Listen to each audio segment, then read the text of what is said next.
Gurizada, o negócio é o seguinte, com o técnico na casa mata ou não, o fato é que vai começar a segunda temporada de Diego Aguirre no Internacional. Será nesta quinta-feira à noite, fora de casa, em Chapecó, contra o bom time da Chapecoense.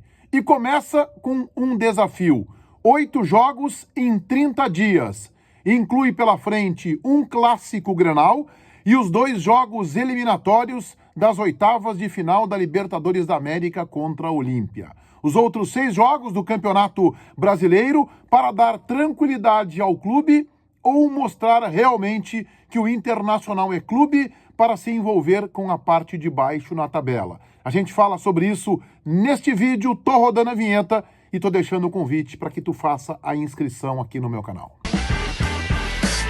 O Inter ainda trabalha na questão jurídica para que o técnico Diego Aguirre tenha condições legais de trabalhar à margem do campo, na Casa Mata, em sua estreia no começo desta sua segunda temporada como técnico do clube. Depois de 2015, Aguirre volta e vai comandar o Internacional contra a Chapecoense em Chapecó, na noite desta quinta-feira. O Internacional precisa e muito se recuperar no Campeonato Brasileiro. O começo não é nada otimista, o Inter tem 1 vitória, 2 derrotas e 1 empate, 4 pontos conquistados em 12 e apenas um aproveitamento de 33%.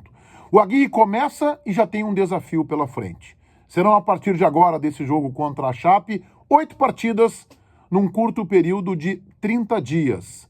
Inclui inclusive um clássico Grenal e os 2 jogos ida e volta contra o Olímpia pelas oitavas da Libertadores da América. Em tese, o Internacional é favorito contra o Olímpia, eu já falo sobre isso, mas estes 6 jogos contra Chapecoense, América, Palmeiras, Corinthians, São Paulo e o Grenal vão dar o tamanho do Internacional no Campeonato Brasileiro.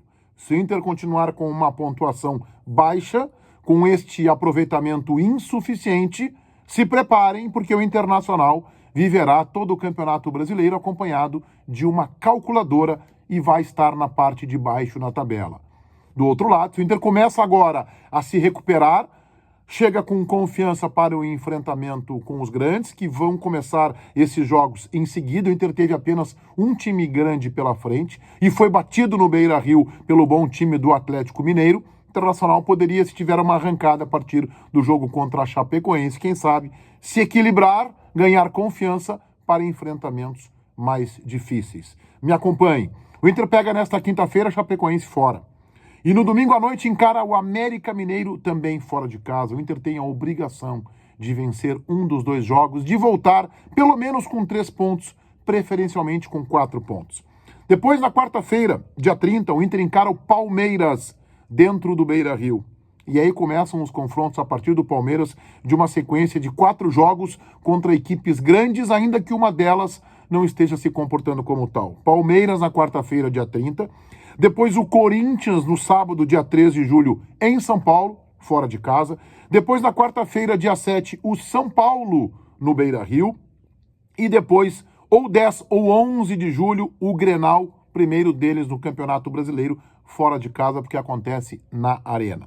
E aí, nos dias 15 e 22 de julho, o Inter terá os enfrentamentos contra o Olímpia. Primeiro jogo fora, em Assunção, no Paraguai, e no dia 22, no Beira-Rio, 22 de julho, o Inter disputando uma vaga nas quartas de finais da Libertadores da América. O que esses jogos vão representar para o Internacional? Qual é a consequência desses jogos? Estes 6 jogos que o Internacional terá pelo Campeonato Brasileiro, ele dará um tamanho do time na tabela da competição. Se o Internacional começa arrancando, fazendo pelo menos 4 pontos contra a Chapecoense e a América, e daqui a pouco ganha, por exemplo, do Palmeiras, é um outro Internacional que nós teremos na competição. Ainda assim, se o Inter empata com o Palmeiras e ganha do Corinthians, o que é viável?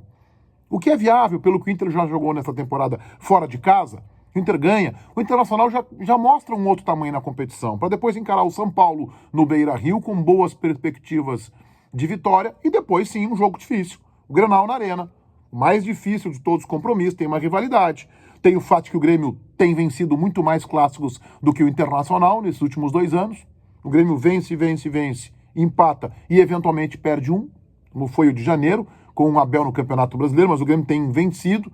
mas daqui a um tempo, quem sabe o Diego Aguirre já conhecendo melhor o grupo, talvez com os reforços. Estão chegando aí um zagueiro e um lateral, muito provavelmente, o Bruno Mendes, talvez o Paulo Vitor, lateral esquerdo do Botafogo, talvez ainda o Sidney, esse um pouco mais distante, talvez demore para estrear, esse aí depende de janela, então não seria para agora. Então, assim, talvez até lá o Aguirre já ganhe reforços no sistema defensivo, que realmente seria uma prioridade. Mas o Inter, nesses 6 jogos de Campeonato Brasileiro, vai nos mostrar o seu tamanho na competição. Briga pelo quê? O título é remoto, hoje, olhando. Mas quem sabe, se encarregar resultados positivos com um novo técnico, vaga na Libertadores, hoje distante, mas possível. Ou o Inter é um time para ficar no meio da tabela e quem sabe, se der uma derrapada, ficar na parte de baixo. Esses jogos vão nos dar um raio-x disso. E aí depois, 15 e 22 de julho, os enfrentamentos com o Olímpia. Eu não tenho nenhuma dúvida que mesmo o Internacional hoje, com atuações irregulares, um time instável, o Inter é favorito contra o Olímpia. Mas alto lá, gente. Não vamos colocar o Internacional assim, o Inter já passou pelo Olímpia. Não. Não é isso. O Inter tem que jogar futebol. Ah, mas o Inter ganhou as duas sendo uma de goleada no Beira-Rio. Por isso que eu digo, o Inter é favorito contra o Olímpia. Mas tem que confirmar isso dentro de campo. Porque o Inter também era favorito contra uma equipe de segunda divisão do futebol brasileiro na primeira rodada da Copa do Brasil.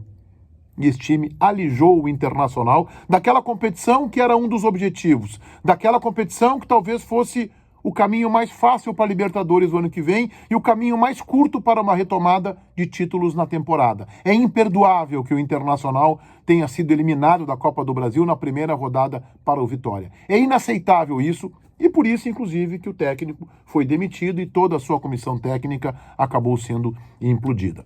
Então, o Internacional tem que confirmar contra o Olímpia e eu tenho convicção que o Inter passa pelo Olímpia. Não imagino que com a mesma facilidade dos embates, quando venceu os 2 jogos, com goleada no Beira-Rio, da fase de grupos. Acho que, por ser um jogo eliminatório, a tradição do Olímpia, ainda que o Olímpia tenha muitas vulnerabilidades. Mas o Inter passando bem pelos 6 jogos do Campeonato Brasileiro e passando pelo Olímpia ganha um fôlego. O Inter estará nas quartas de final da principal competição do continente, ainda que provavelmente depois tenha o Flamengo pela frente, ok, mas estará classificado, ganha um tempo aí, mais um mês para respirar e terá uma outra condição no Campeonato Brasileiro se fizer uma pontuação interessante que mude a sua perspectiva no campeonato. Ou seja, em 30 dias, 8 jogos, o técnico Diego Aguirre já começa com um desafio muito forte pela frente. O Inter não pode começar nesses 2 jogos fora de casa contra a Chapecoense e contra o América, repetindo esta campanha insuficiente que fez